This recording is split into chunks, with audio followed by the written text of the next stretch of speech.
Okay, good afternoon. Just have a seat. So everything is all right? Yes, sir. Okay, जैसे कि मैंने पहले बताया था आपको, थोड़ा सा बैकग्राउंड मैंने दिया था आप लोगों को इंग्लिश सीखने के लिए, ठीक है? Yes, sir. और कुछ बैकग्राउंड मैंने आप लोगों को दिया था वर्ब के बारे में, ठीक है?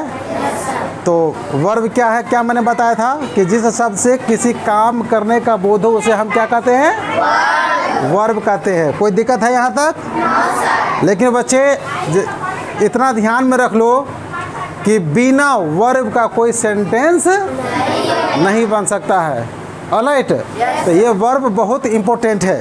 अंडरस्टूड? Yes, sir. वर्ब बहुत इम्पोर्टेंट है, ये काम करने का बोध बताता है, ठीक है? जैसे मैंने बताया था कि कैसे मैं पहचानूंगा वर्ब है, जिस शब्द से कोई काम करने का बोध हो उसी को हम वर्ब कहते हैं। जैसे प्ले मीन्स खेलना, तो ये क्या का काम हो रहा है? खेलने का काम हो रहा है। क्या का काम हो रहा है? खेलने का। रीड मीन्स क्या का काम हो रहा है? पढ़ने का काम हो रहा है। तो इस तरह से वर्ब का काम होता है, ठीक है? लेकिन मैं इतना जरूर बता दूं कि वर्ब सीखने से पहले हमें सब्जेक्ट और ऑब्जेक्ट का बारे में जानना बहुत ज़रूरी है। समझ रहे हो ना बच्चे? सब्जेक्ट और ऑब्जेक्ट किसे कहते हैं सो पता है? हाँ, डेफिनेशन तो मैं बाद में लिखाऊंगा, ठीक है? लेकिन पहले अभी तो लोगों को ये समझना है कि आखिर ये सब्जेक्ट और ऑब्जेक्ट क्या है, सब्जेक्ट और प्रेडिकेट क्या है, वो सारा चीज़ मैं बताऊंगा। देखो, अंग्रेजी सीखने के लिए तो बहुत कुछ नहीं है, बस थोड़ा सा दिमाग लगाना है। क्या लगाना है? दिमाग लगाना। और ग्रामर में बहुत ज़्यादा टाइम पास नहीं करना है। How to speak English is only depend on you as much as you practice. Okay, just go on speaking even in the broken English also. Okay, just go on speaking, you will be able to learn English. Alright, so verb, तो subject मैंने बताया था, subject किसी, जब हम कोई कार्य करते हैं तो काम करने वाले को सब्जेक्ट कहते हैं, और कार्य करने का प्रभाव जिस वस्तु पर पड़ता है, जिस व्यक्ति पर पड़ता है, उसी को हम क्या कहते हैं? ऑब्जेक्ट कहते हैं, ठीक है? जैसे मैं बताता हूँ, ये क्या है? आई ईट MANGO, क्या है ये? आई ईट अ मैंगो, मैं एक आम खाता हूँ। और you can say that I eat mango, you can say also. Okay, okay, तो you can say that I eat mango और I eat a mango, you can also say. Alright, तो यहाँ पर देखो, काम करने का बोध, यहाँ कौन काम कर रहा है? ईट काम कर रहा है। ईट में तो खाना, एक काम करने का बोध जो कर, यहाँ करता, सब्जेक्ट कौन है? आई क्या करता है? काम करता है। आई क्या काम करता है? खाने का काम करता है, ठीक है? तो ये ईट मीन्स खाना, ये तुम्हारा क्या हो गया? वर्ब। क्या हो गया? V for verb. और ये क्या है? ये क्या है? S for subject. ओके, ये क्या है? आर्टिकल। क्या है? और ये क्या है? ऑब्जेक्ट। यहाँ पर ये क्या है? ऑब्जेक्ट। मैं आम खाता हूँ, आई ईट ए मैंगो। मैंने बताया था कि सब्जेक्ट का केवल देखो पहचानना है, सब्जेक्ट यहाँ पर आई है क्योंकि ये आम खाने का काम करता है। खाने का काम कौन करता है? आई। तो आई क्या हो गया? सब्जेक्ट। और वो खाता क्या है? मैंगो। तो मैंगो खाता है, ठीक है ना? मैंगो खा रहा है, आई मैंगो खा रहा है ना? तो ये मैंगो तुम्हारा क्या हो गया? यही तुम्हारा हो गया ऑब्जेक्ट। क्या हो गया? ऑब्जेक्ट। तो इस तरह से हमें सब्जेक्ट को और ऑब्जेक्ट को पहचानना। तो यहाँ कॉन्सेप्ट क्लियर हो गया? यहाँ कॉन्सेप्ट क्लियर हो गया? जैसे, और इंग्लिश सीखने के लिए बहुत ही आसान तरीका दोस्तों, बस एक एक वर्ड पर बात करो। जैसे मैं बात करता हूँ कैन, क्या है ये? CAN, can. कैन मीन्स सकना। मैं इसको स्ट्रक्चर के साथ बताऊंगा, लेकिन फिलहाल अभी नहीं, केवल just get the clear concept. Okay, उसके बाद मैं आप लोगों को क्या बताऊंगा? स्ट्रक्चर के साथ, ठीक है? कौन सा वर्ड में कौन सा स्ट्रक्चर होगा उसके साथ। तो आई मीन्स क्या होता है? सकना। जैसे क्या करना है? मैं जा सकता हूँ, तो क्या कहेंगे? I can go. I can go. जितना बोलोगे उतना ही सीखोगे। आई कैन मीन्स मैं खेल सकता हूँ। I can play. क्या कहेंगे? 5 बार बोलो I can play. I can play. I can play. I can play. I can play. I can play. Stop. Okay, तो समझ गए ना? इस तरह से बोल सकते हैं। क्या कर सकते, इस तरह से नहीं बोल सकते हो तुम। अब देखो, अब यहाँ पर हम लोग को जानना क्या है, सेंटेंस भी जानना बहुत ज़रूरी है। क्या जानना ज़रूरी है? तो बच्चे, मैंने आप लोगों को कुछ बताया था, आज मैं कुछ बैकग्राउंड बता देता हूँ आप लोगों को सेंटेंस के बारे में। 4 प्रकार का सेंटेंस पर मात्र ध्यान देना जाता था। 4 प्रकार का सेंटेंस में, कितने प्रकार का? तो कौन सा? Affirmative sentence. फर्स्ट क्या है? एफर्मेटिव सेंटेंस को हम पॉजिटिव सेंटेंस भी कहते हैं। क्या कहते हैं? पॉजिटिव सेंटेंस भी कहते हैं। एफर्मेटिव सेंटेंस को पॉजिटिव मीन्स है, पॉजिटिव मीन्स है। दूसरा है नेगेटिव सेंटेंस। दूसरा क्या है? नेगेटिव। नेगेटिव मीन्स नकारात्मक जिसको कहते हैं, नहीं मतलब नहीं है, उसमें नोट लगा रहेगा, ठीक है, वो हो गया नेगेटिव सेंटेंस। तीसरा मैं बताऊंगा इंटेरोगेटिव सेंटेंस, जिससे हम प्रश्न पूछते हैं। इंटेरोगेटिव सेंटेंस किसे कहते हैं? जिससे हम प्रश्न, जिस वाक्य से हम प्रश्न पूछते हैं उसी को हम इंटेरोगेटिव सेंटेंस कहते हैं। और लास्ट जो है चौथा, उसमें क्या कहेंगे? इंटेरोगेटिव और नेगेटिव, यानी कि हम प्रश्न भी पूछेंगे और उसमें नेगेटिव भी रहेगा। तो मैं आप लोगों को चारों सेंटेंस के साथ लेकर के चलूँगा दोस्तों। पहले बैकग्राउंड पर चलते हैं, उसके बाद पूरा स्ट्रक्चर के साथ हम आने वाले क्लास में ज़रूर बताएंगे, ठीक है? समझ गए ना? तो बात कर रहे थे कैन में, ठीक है? तो मैं जा सकता हूँ, आई कैन गो। मैं खेल सकता हूँ, कौन सा सेंटेंस है? कौन सा सेंटेंस? कौन सा सेंटेंस? Affirmative sentence. क्या? कौन सा सेंटेंस? मैं वहाँ जा सकता हूँ, मैं पढ़ सकता हूँ, मैं सीख सकता हूँ। Yes, I can learn. मैं सीख सकता हूँ, मैं अंग्रेजी सीख सकता हूँ। I can learn English. क्या कहेंगे? 5 times.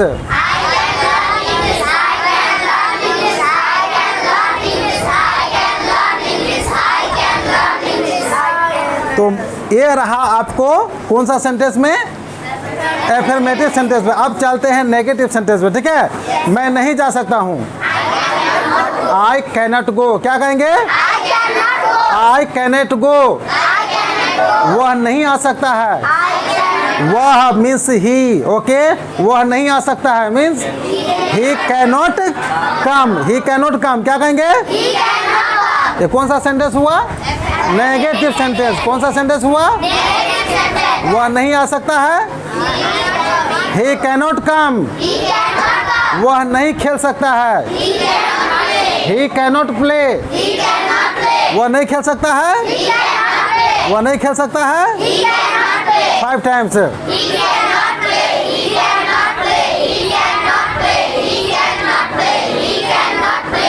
Stop. He can not play. क्या कहेंगे? तो ये रहा आपका नेगेटिव सेंटेंस। ओके बच्चे? और तीसरा मैं चलता हूँ interrogative sentence. What is an interrogative sentence? An interrogative sentence is a sentence which ask question. जो क्वेश्चन जिससे पूछा जाता है उसी को हम इंटरोगेटिव सेंटेंस कहते हैं। इसी पर चलते हैं। क्या मैं वहाँ जा सकता हूँ? तो क्या कहेंगे? Can I go there? क्या तुम यहाँ आ सकते हो? Can you come here? Can you come here? क्या मैं यहाँ बैठ सकता हूँ? कैन मैं है, मैं या वर्ड पर याद रखो। क्या मैं यहाँ बैठ सकता हूँ? Can I sit here? तुम क्या नहीं कर सकते हो? What can not you do? क्या कहेंगे? What can not you do? तुम कहाँ जा सकते हो? Where can you go? तो ये आपका रहा कौन सा सेंटेंस? Interrogative sentence. ठीक है? ओके। लास्ट मैंने क्या बताया था? इंटेरोगेटिव एंड नेगेटिव सेंटेंस, जिसमें प्रश्न भी पूछा जाएगा और नहीं भी रहेगा। क्या आप वहाँ नहीं जा सकते हैं? Can you not go there? क्या कहे? Can you not go there?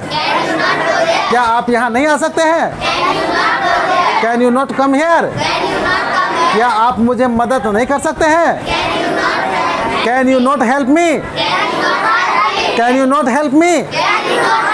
बस तो ये 4 प्रकार का सेंटेंस है दोस्तों। क्या ये आप लोग नहीं सीख सकते हैं? हाँ, 4 प्रकार का सेंटेंस मैंने बताया था। Affirmative sentence, negative sentence, interrogative sentence, interrogative negative sentence. तो जितना भी हम लोग वर्ड पर हम लोग बात करेंगे तो हम लोग बस इसी तरह से चारों सेंटेंस पे अपना से भी बोल सकते हैं। डेली हम लोग अपने आप में आपस में जो बात करते रहते हैं, बस इस तरह से छोटा छोटा वर्ड से हम लोग अंग्रेजी सीख सकते हैं। ठीक है, जैसे मैं आप बात करते हैं वांट पे। वांट मीन्स क्या होता है? WANT, वांट मीन्स चाहना ना। क्या होता है? तो मैं जाना चाहता हूँ, मैं जाना चाहता हूँ, वह आना चाहता है। He wants to come, he wants to come, वह आना चाहता है। अब देखो यहाँ पर S क्यों लगा, ये भी एक समझने वाली बात है। तो अब इस पर हम जितना डिटेल जाएंगे तो बहुत ज़्यादा समय लगेगा, इसलिए मैं आप लोग को इस पर भी थोड़ा सा हिंट दे देता हूँ, ज़रा समझने का कोशिश करना। जैसे फॉर्म्स ऑफ वर्ब, मैंने कुछ आप लोग को हिंट बताया था कि there are 5 forms of verb. कितना? ऐसे जनरली बुक में आप लोग को मिलेगा 3 forms of verb, V1, V2, V3, okay.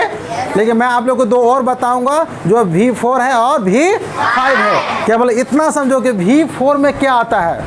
V4 में S और ES आता है। समझ गए बच्चे? और ये V4 का प्रयोग हम कहाँ करेंगे? In present tense. इन और आप लोगों को पता है ना कि टेंस कितना प्रकार का होता है? कितना प्रकार का टेंस होता है? क्या क्या होता है? Present tense, past tense and future tense. और आप लोग ये भी पता है कि हर तीनों टेंस 4-4 भागों में बांटा गया है। पता है आप लोग को? पहला क्या है?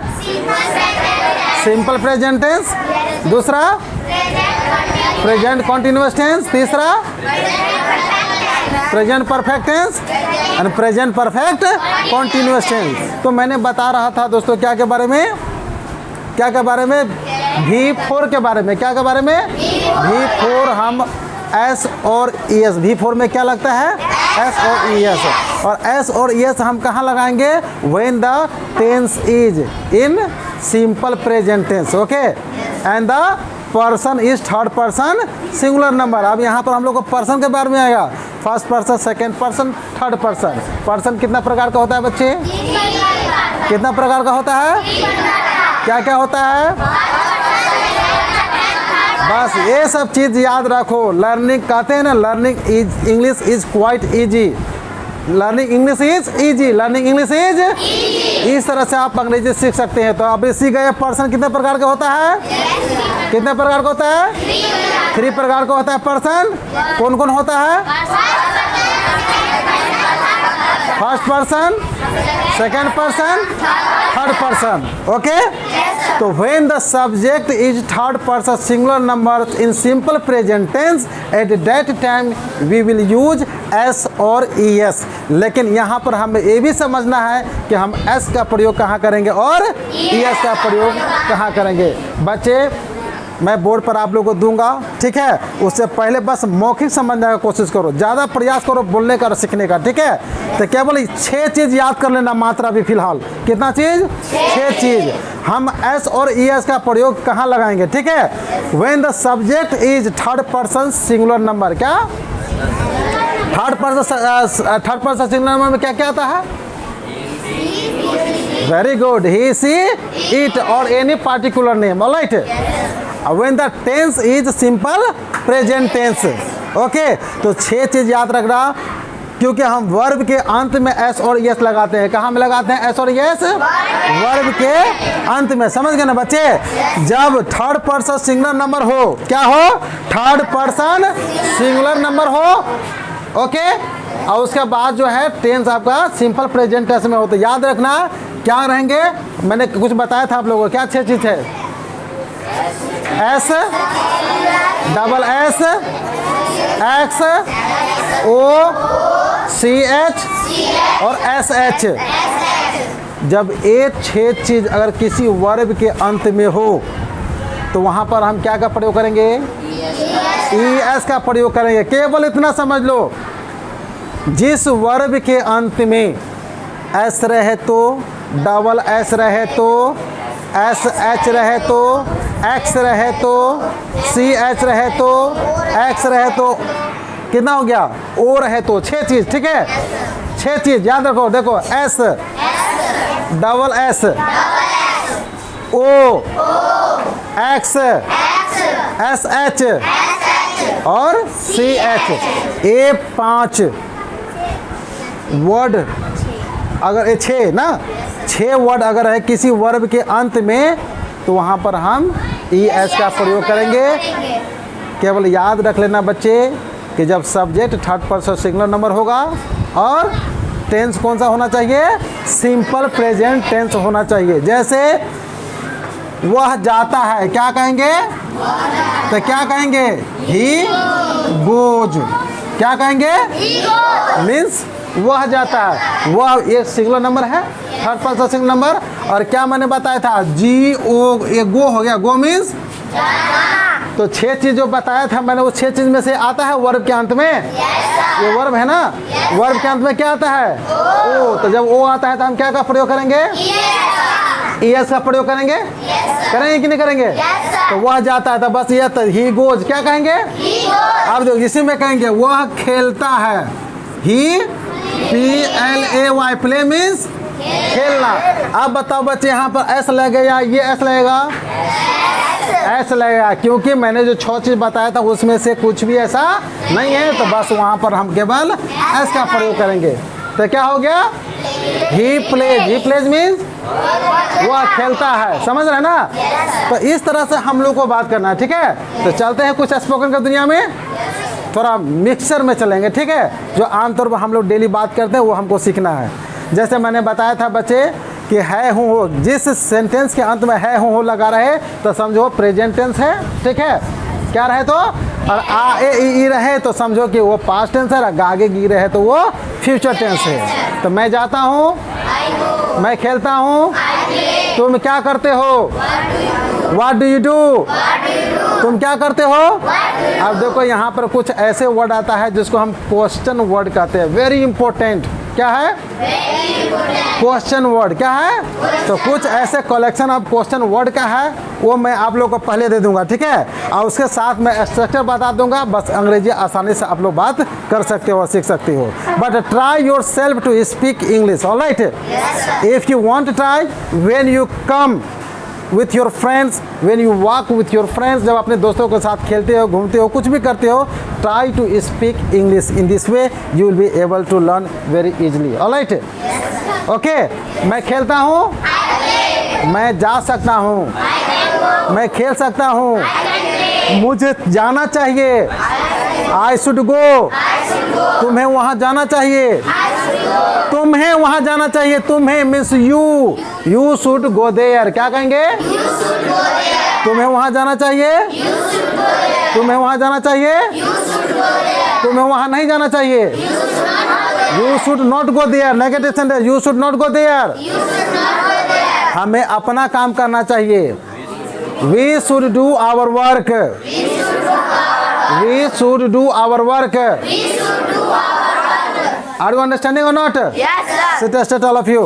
मैं जा सकता हूँ, मैं खेल सकता हूँ, तुम क्या कर सकते हो, yes, what can you do, तुम क्या कर सकते हो, तुम मेरे लिए क्या कर सकते हो, what can you do for me, तुम मेरे लिए क्या कर सकते हो, मैं जाऊँगा, आई विल गो, मैं खाऊँगा, मैं नहीं जाऊँगा, आई विल नॉट गो, वे लोग नहीं आएंगे, दे विल नॉट कम, वे लोग नहीं आएंगे, आज मैं स्कूल नहीं जाऊंगा, I will not go to school today, just concentrate your mind, okay, I will not go to school today, I will not go to school today, मुझे जाना है, आई हैव टू गो, मुझे खेलना है, तुम्हें कहाँ जाना है, yes, where have you to go, तुम्हें क्या करना है, what have you to do, तुम्हें क्या करना है, तुम्हें वहाँ क्यों जाना है, why have you to go there, क्या कहेंगे? Why have you to go there? मुझे वहाँ जाकर काम करना है। I have to work to go there. I have to work to go there. बहुत आसान है भाई, बहुत आसान है। प्रैक्टिस करो, बोलो अपने दोस्तों के साथ। क्या बहुत भारी लग रहा है क्या? तो फिर only you have to speak, on try to speak English always. Okay, try to speak English always, it will be better for you every day. Are you getting? इस तरह से बोलो। अरे वर्ब के बारे में थोड़ा सा जानकारी हो गया, बस हो गया। टेंस का कॉन्सेप्ट थोड़ा सा क्लियर होना पड़ेगा, ठीक है। अब देखो मैं तुम लोग एक बात बताता हूँ, इंग्लिश अंग्रेजी सीखने का तरीका थोड़ा ध्यान से सुनो। अंग्रेजी सीखने का तरीका, और देखो लोग कुछ सीखते हैं, कुछ कहानी के माध्यम से सीखते हैं, कुछ औरों डायरेक्शन के माध्यम से सीखते हैं, और एक मैं आपको बताऊंगा, एक हकीकत की बात मैं बताऊंगा, ठीक है, कोई कहानी नहीं। हम लोग जितने बड़े हुए हैं तो डायरेक्ट बड़े हो गए हैं या छोटे से बड़े हुए हैं? छोटे से बड़े हुए हैं ना। ये सोचने वाली बात है, इंग्लिश सीखने के लिए सोचने वाली बात है। ज़रा ध्यान से सुनो। हम इतने बड़े हैं, सपोज हम 5 किलो वज़न उठा सकते हैं, हम 5 किलो लाइक है, अगर 10 किलो डाल देगा तो क्या होगा? सकोगे? उठा पाओगे? इंग्लिश का भी वही है दोस्त। टेंस हम बहुत आगे चले जाते हैं, टेंस जो है टॉपिक, ये बहुत आगे चले जाते हैं। To speak English, okay, to speak English, तो थोड़ा बहुत हमें टेंस का ज्ञान होना ज़रूरी है। जब आपको टेंस नहीं पता है तो अंग्रेजी नहीं बोल सकते हो। जब टेंस सीख रहे हो तो टेंस से पहले हमें वर्ब को जानना बहुत ज़रूरी है, क्योंकि बिना वर्ब का कोई सेंटेंस नहीं बन सकता। तो वर्ब को जानना बहुत ज़रूरी है। और वर्ब को समझने के लिए हमको सब्जेक्ट और ऑब्जेक्ट के बारे में भी जानना बहुत ज़रूरी है। और जब सब्जेक्ट और ऑब्जेक्ट उसको जानने के लिए उससे पहले हमें इंग्लिश अल्फ़ाबेट ABCD को जानना बहुत ज़रूरी है। यानी कि ऊपर से हम कहाँ आ गए? नीचे। यानी कि एक दूसरे का जो है लिंक जुड़ा हुआ है नीचे से ऊपर तक। अंडरस्टूड? तो क्या आप लोग को हमको ABCD भी पढ़ाना पड़ेगा? तो फिर सब्जेक्ट और ऑब्जेक्ट के बारे में तो आप लोग समझ गए, और वर्ब के बारे में मैं आप लोग को थोड़ा विस्तार से बताऊंगा, ठीक है। लेकिन पहले बोल के थोड़ा सा सीखो। जितना बोलोगे उतना ही समझोगे, समझ गए ना। वर्ब जो है 2 प्रकार का वर्ब केवल हम लोग पढ़ेंगे, ठीक है। एक होता है हेल्पिंग वर्ब। हेल्पिंग वर्ब को हम एक्सिलरी वर्ब भी कहते हैं। क्या कहते हैं? एक्सिलरी वर्ब भी कहते हैं। एक होता है प्रिंसिपल वर्ब, उसको हम मेन वर्ब भी कहते हैं और फुल वर्ब भी कहते हैं। अंडरस्टूड? फिर से ये फुल वर्ब जिसको मेन वर्ब कहते हैं, ये 2 भागों में बांटा गया है, जिसको कहते हैं ट्रांजिटिव वर्ब और इंट्रांजिटिव वर्ब। दोस्तों ये ट्रांजिटिव वर्ब और इंट्रांजिटिव वर्ब क्या है, ये भी जानना बहुत ज़रूरी है। What is a transitive verb? A transitive verb is a verb which has an object, okay. And what is an intransitive verb? An intransitive verb is a verb which has no object, okay. और जब हम लोग speech करेंगे, क्या करेंगे? पता है आप लोगों को? मुझे लगता है आप लोगों को स्पीच के बारे में पता नहीं होगा। पता है क्या?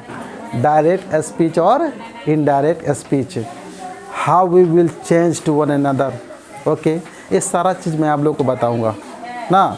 वॉइस जो है ना, एक्टिव से पैसिव वॉइस जानते हो ना, जिसको नरेशन कहते हैं। नरेशन जानते हो? नरेशन, हाँ, नरेशन अभी आप लोगों को पता नहीं है, ठीक है। वॉइस मैं बताऊंगा, ठीक है, ये सारा चीज़ में। लेकिन सबसे पहले तो छोटा चीज़ क्लियर होगा तब तो। लेकिन दोस्तों समय मत लगाना, थोड़ा सा ध्यान रखो। जो मैं बात करता हूँ, जो आप लोग को मैं बताता हूँ, उस बातों पर अवश्य ध्यान देना, ठीक है। और जितना मैं आपको बताया हूँ अब तो बहुत आसान हो जाएगा, ठीक है। मेरा यूट्यूब चैनल पता है ना आप लोग को? हाँ, क्या है? नॉलेज डेवलपमेंट में, ठीक है। वहाँ पर जाना, नॉलेज डेवलपमेंट में हमारे यूट्यूब चैनल पर जाना, knowledge development bye Narendra sir, ठीक है। वहाँ से आपको खुल जाएगा। आप सब्सक्राइब भी कर देना, शेयर भी कर देना, ताकि जो भी और वीडियो होगा आपको इंग्लिश से संबंधित तुरंत आप तक पहुँचेगा, ठीक है। समझ गए ना? बस आज के दिन में जो भी मैं बताया हूँ, केवल जाना वहाँ पे, देखना, जितना मैं बताया हूँ उसी को बार बार रिपीट करके देखो ना, उसके साथ बोलो। आसानी से तो लोग घर में बैठे बैठे सीख सकते हो। क्या नहीं सीख सकते हो? नहीं सीख सकते हो? हाँ, तो बस ध्यान में रखना है। तो मैं क्या क्या आप लोग सीखे, कुछ मैं पूछ सकता हूँ? पूछ सकता हूँ? चलो बता दो, मैं पूछ रहा हूँ। हेलो, टेंस कितने प्रकार का होता है? कि क्या क्या होता है? ओके, ठीक है, बहुत अच्छा ना। और सेंटेंस कितने प्रकार का मैंने बताया था? 4 टाइप्स ऑफ सेंटेंस। ओके, क्या क्या था?